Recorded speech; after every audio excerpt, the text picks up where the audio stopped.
Welcome to the Jill on Money Show. It's Monday, November 15th. Oh my gosh, it's the middle of November. Here we go. Mark, feeling good today. I'm ready to start the week off on a very strong foot. I feel like we've got the attention of people for another, what do you think? Maybe a week, and then it's all downhill. Yeah, next week is Thanksgiving. Crazy. Yeah. Exactly. So we've got a week where we're going to capture your attention. Now, listen, maybe what you should do during your holiday times is that when your family starts to bug you, remember we were all like, oh, it's so bad. We can't be with our families. And now you're going to be with them and they're going to drive you insane because that's what we do. That's what we do with our families.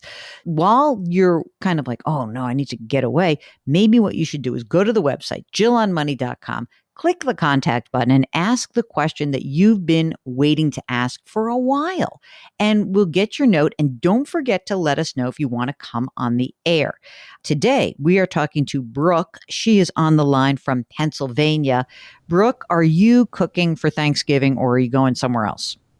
I am not cooking. I have given all of those responsibilities over to my husband and support him fully in those efforts. I love that. What brings you to our airwaves today? So I had a question about my mother-in-law.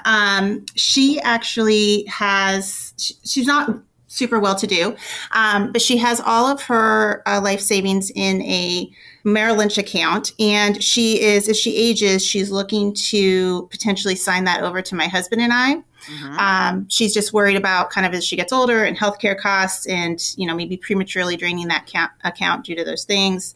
And we were just curious if that's like something we should consider. Tell me a little bit about her. So how old is she? She's 80. Okay. And how old are you, Brooke? I'm 42. How old is your husband? 46. Is he the only child?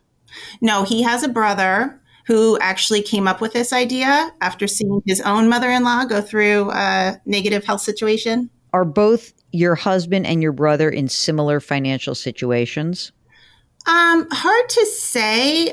The brother doesn't have kids, and he lives in the city. We're more in the suburbs, so it's a different kind of markers. I would say, we're both comfortable. Both families are comfortable. Okay. When you say her life savings, can you quantify how much money she has in that Merrill Lynch account? It's $175K. Okay. And that's really the only money she has? She doesn't have a bank account somewhere? It's in like a cash management account. So she draws from that for any expenses beyond Social Security. And so she lives on Social Security and the money in this account? Yes. How much is she drawing down on this account every month? Do you know? It goes in between $600 to the high has been $1,500. Okay. But generally, is it about $1,000 a month? That's probably fair. Yeah. Mm-hmm. What are we scared of here? That she's going to need to go into a home or something? Yeah, I mean, that's it. Right now she's living independently, but, her mobility, is getting worse. Mm-hmm. She's, giving up the car. She doesn't walk on her own anymore. So she needs Boy, does it suck to get old. Yeah, right. So she's the most optimistic person in the world, though, which is great. So, the idea is like with the other son's mom, or mother-in-law, she had basically gone into care quite quickly and then basically was waiting to qualify for Medicaid. So it just drained all of her life savings in the time it took to get her into like a final hospice care. I gotcha. He and his wife suggested, hey, so you're not completely, destitute at any point. That's really what we're looking for, is to preserve as much money, not so much for an inheritance, but for. I understand. I got it. I just wanted to know what I wanted to figure out what the goal was here. How much is her house worth? So that money is based on selling her house of 30 years. Oh. So she's paying rent now. Ah, I got it. So she's paying rent. Okay, that's really interesting. You may not need to make this one fell swoop. Is she also in Pennsylvania? She is. Okay. So I think that we have to go look up what is the limit in Pennsylvania that will make you Medicaid eligible. Okay. Now it's weird because there's all these weird things that like, what is income? What are assets? So it looks to me that a married couple's joint assets can be up to $130,000. So she doesn't have to actually get down to zero, right? We have to get the amount of money under for a single person to get that. What you might want to do is instead of actually trying to, give it all away, maybe what we should do is just do gifting. And you can do an annual gift right now of $15,000 per person. So your mother-in-law could essentially take $15,000 and gift it to you and to your husband, and then another $15,000 to your brother-in-law and your sister-in-law. Mm-hmm. So right there, we can do this right now, immediately. There's no tax event doing this. And you can do it this year in 2021 and do the exact same thing next year in 2022 in the beginning of the year. And then I think she's probably okay. So 30 this year, right? So 30 and 30 is 60 and 60. So she'll be done. And she doesn't have to get into like doing that for your kids. I mean, if she really wanted to do it, you could gift more because she could gift to your kids, but we don't want to make it unequal. Right. Now, the only other thing I would say is the money that's in this account just has to stay liquid. It has to be really boring. There's nothing more you can do. And then you guys are going to probably have to start paying some of the bills. Let's say she does not need care and she whittles this all down. You guys are then going to have to start paying the bills. Yeah, and that's fine. We're totally okay with that. We could probably keep it separate so that whatever she needed, it would be her money that we would be writing a check for. All right. So this is what I would do. I would be very, very careful around this. I think does she have an attorney? Just here and there when she's like needed a will, not someone. Okay. So she has somebody who did her will though, right? Yeah. Okay, great. So I think that's kind of it because her only income would be Social Security, which I'm sure is not very high right now. I think that it's important that you guys feel like you're going to be able to step in and someone is going to actually be able to pay these bills. No fancy pants, no gifting all at once. Keep the money in her name. And I think that you're good. I think that's sort of the general game plan here. I mean, it may not even be necessary to get down beyond that, but I mean, I might just talk to somebody who is like, maybe talk to the lawyer and just make sure I'm reading this correctly about the Pennsylvania rules. But I think you'd be fine and dandy, and you just make sure in addition to the will that she has a healthcare proxy and a durable power of attorney, and just make sure that you are kind of dealing with this stuff sooner rather than later. Because as you said, she sounds like she's in declining health, right? Yeah. Okay. Yeah, I think that's it. Now, what's going on for you guys? What are you going to do with this money that you get? I'm totally kidding. You're going to use it for her. See, that was a little bit of a trick. Are you guys financially okay? I mean, our heads are above water. I mean, do you have time if I ask you? Of course. Brooke, it's all you, babe. Excellent. So for me, just for a retirement check-in, like I said, 42. My current balance for my 403B is $347,000. Nice. Is that good? So I feel like you get all the calls about people who complain about, everyone being such high earners, and I'm here to set the record straight. Okay. So. All right. I like it. Are you a teacher? No, but I do work in higher ed. So you're in higher ed, so no pension, just the 403B? No pension, but I do get straight off the bat 8% employer contribution pre-tax. And then I do an additional 12%. I do currently 9% Roth and 3% pre-tax to get to 20. Currently, so my husband and I have 2 kids. I make $93 roughly a year. And I just kind of want to know, should I be doing more? Like the calculators go back and forth on telling me I'm great to telling me I'm terrible. So I don't want to say that you're terrible ever. No.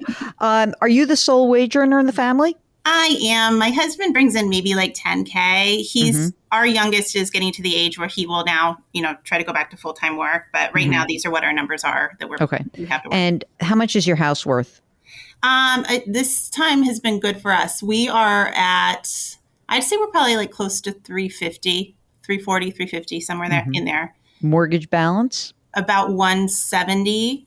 We just refied to a 20 at 2.5. So we're not paying extra. Do you feel like you have some wiggle room in your cash flow or not? I mean, we do. We're not like crazy spenders. But we always. My thought is, I don't really want to put more in if I don't have to, because I'd like to grow up, my cash and just kind of feel a little bit more freedom. Just to not, I always think about it, but that's also my personality. So I could put in a little bit more if that would make the difference in the long run. Tell me what's in your cash reserve, in your emergency reserve fund right now. We have about $30K. That seems a little low. Yeah, probably. I mean, it's something I'm always working toward, but I would say that's our 6-month expenses. We could probably stretch it a little bit if we needed to, if we were really cutting back. Do you have any money set aside for kids, or we are Penn State? Are they going to state school? What are they doing? Well, I mean, they're still pretty young. I do have a benefit of, working in a university system if they were to get in. So that's always, I just put in like $100 a month for them just to kind of show them that I care, but not to pay for anything. I love that. That's so funny. How old are they? 10 and 4. And how much is in the 10-year-olds? I think I don't check it too often. I want to say she's right around 9,000. And the 4-year-old? It's, probably like $3,000. You don't like her as much anyway. Well, we haven't known her. I don't think you have to do that. I mean, I think that they know that you love them. I mean, I really do. So I don't think you have to do that. I would rather take the $100 and just throw it into cash reserves and build that up to, closer to more like a 9-month. It doesn't sound like you're at risk of losing your job, but you never know. Life's weird. And you expect that your husband will make more money in the future. That will help you build things up. I mean, obviously, what would be great would be, when the kids are, both in school, that he's starting to work and then he just puts money in his own Roth, and he's able to do that because he's making more money. So I think that's the game plan. Does he have any retirement plans, anything else that's floating around or not? He's got 0. 0 is not exactly the number I was hoping for. I got to be honest with you. Yeah. Brooke, I want him larger than, greater than 0. All right, well, he's got to get back to work as he's the primary caretaker. When's that 4-year-old going into kindergarten? Isn't that like the magic moment where we can get him back to work? It is. I mean, if he's kind of looking now, because we would, if paying for care offset the cost, then we would do it. So you're in that weird situation. Actually, you would be really helped by the child care provision of Build Back Better if it gets passed. Yeah. You would because then it would be like, okay, we can pay for it because it's not like this whopping number. So you're the type of family that would be good for you. But let's see how this goes. In the meantime, let him go get a job. Don't make yourself too crazy. You're doing what you need to be doing. I'd love for you to build up the cash reserves a little bit. Don't worry about the 529 plans. And presumably when he's going back to work and has income, at the very least, let him just open a Roth IRA and put $6,000 in. Okay. All right. Okay. So don't worry about my retirement. What am I going to worry about? Why am I going to worry about that? If your cash flow allows, sure, put more money away, but don't make yourself nuts. It's not worth it. You're in better shape than you think you are. You're only 42. You almost got $500,000. You're going to keep saving for another 20 years. You're in good shape. Mark, you got to leave that in because that's a good message. Yeah, that's what I'm going to think about all the time, Mark. Mark, make sure you keep that in and maybe isolate that and send it to Brooke so she can play that on the phone. I think you're going to be just fine. I don't want you to stress. Let us know how things go and if you have any follow-up questions. And get that guy back to work. You're married to that one, okay? I will. He is bringing in the mother-in-law, though. Oh, yeah, that's true. I'm teasing. I know. It's always the mother-in-law.